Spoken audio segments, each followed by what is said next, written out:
নমস্কার, এএস কুকিংয়ে তোমাদের সবাইকে স্বাগত। পুজো স্পেশাল চিকেন কারি।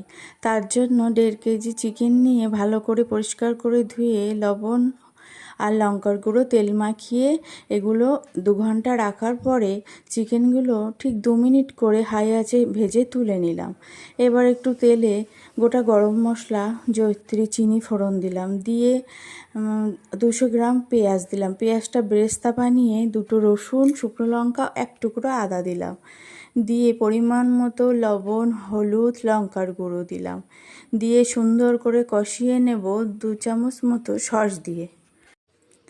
সুন্দর করে কষানো হয়ে গেলে কষানোর থেকে যখন তেলটা ছেড়ে দেবে তখন ভেজে রাখা চিকেনটা দিয়ে দেব।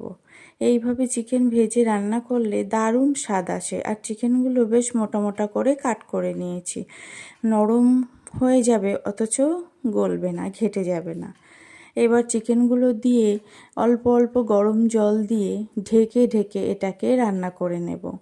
এবার ঢাকনা খুলে দেব আমি এখানে বেশ হাফ বাটি মতন দুধ।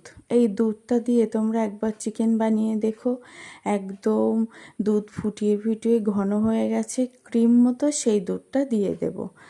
দিয়ে আর একটু সামান্য গরম জল দেব, দিয়ে কিছুক্ষণ রান্না করার পরে লবণ ঝালটা ঠিক মতো চেখে নিয়ে দেব পেঁয়াজ বেরেস্তাটা দেওয়া হয়ে গেলে সবশেষে দেব হাফ চা চামচের একটু কম শাহি গরম মশলা, আর দেব 2 থেকে 3 চামচ ঘি, দিয়ে সুন্দর করে মিশিয়ে নিলেই রেডি রাজকীয় স্বাদের দুধ চিকেন। তোমরা এইভাবে একবার বানিয়ে দেখো। এই দুর্গাপূজার স্পেশাল বাড়িতে কোনো গেস্ট আসলে এইভাবে বানিয়ে দিলে খেয়ে তোমার প্রশংসাই করবে।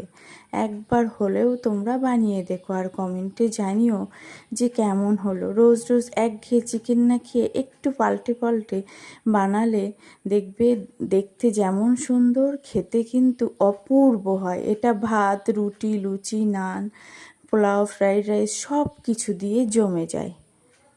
একবার বানিয়ে দেখো তোমরা অবশ্যই।